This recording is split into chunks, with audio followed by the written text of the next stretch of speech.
नमस्कार दोस्तों। स्वागत है आप सभी का एक और दिलचस्प कहानी में। मुझे उम्मीद है कि ये कहानी आपको जरूर पसंद आएगी।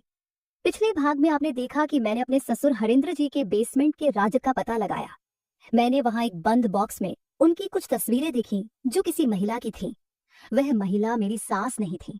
मैंने सोचा कि इस राज का इस्तेमाल मैं अपनी इच्छाओं को पूरा करने के लिए कर सकती हूँ। अब आगे की कहानी शुरू करते हैं।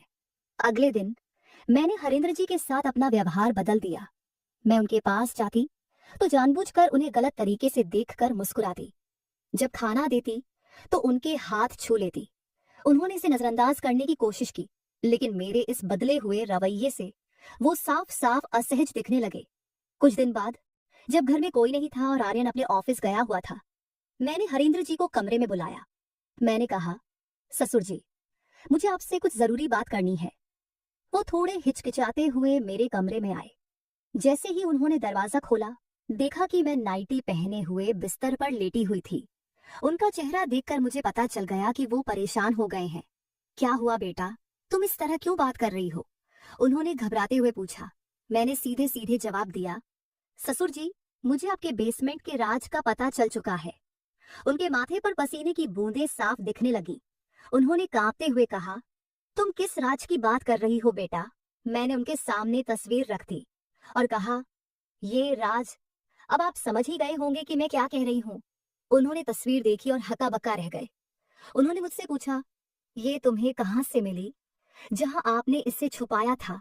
मैंने जवाब दिया, अब ये बताइए कि आप इस बात को सबके सामने लाना चाहेंगे या फिर मेरी बात मानेंगे? वो परेशान होकर बोले, बेटा, ऐसा मत करो। ये बात घर में किसी को पता चली तो मेरी इज्जत मिट्टी में मिल जाएगी। ठीक है, मैंने कहा, लेकिन इसके बदले में आपको मेरी हर बात माननी होगी। उनके पास कोई और रास्ता नहीं था। वो बोले, ठीक है, बताओ तुम्हें क्या चाहिए? उस दिन मैंने उनसे पैसे मांगे। अगले दिन साड़ी और गहने। धीरे धीरे मैंने हरेंद्र जी से अपनी हर इच्छा पूरी करवानी शुरू कर दी। वो चुपचाप मेरी मांगे मानते रहे। कुछ दिनों बाद आर्यन ने अपने पिता को मेरे कमरे की तरफ जाते हुए देख लिया। उसे कुछ अजीब लगा। उसने एक दिन छुपकर उनकी बात सुनने का फैसला किया। उस दिन मैंने हरेंद्र जी से कहा, आज आपको मेरे पैर दबाने होंगे। मैंने साड़ी थोड़ी ऊपर कर ली और बिस्तर पर बैठ गई।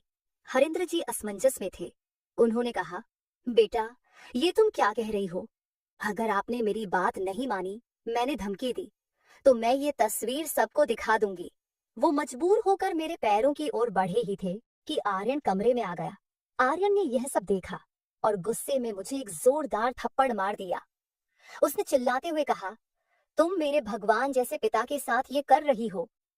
हरेंद्र जी ने बीच बचाव करने की कोशिश की। उन्होंने कहा, बेटा, ऐसा मत कहो, वो तुम्हारी पत्नी है, हमारे घर की इज्जत है। लेकिन आर्यन का गुस्सा शांत नहीं हुआ। मैंने डरते हुए तस्वीर निकालकर दिखा दी और कहा, ये देखो, आपके पिता का राज। तस्वीर देखकर आर्यन एकदम शांत हो गया। उसने कहा, ये मेरी मामी की तस्वीर है, पापा की पहली पत्नी।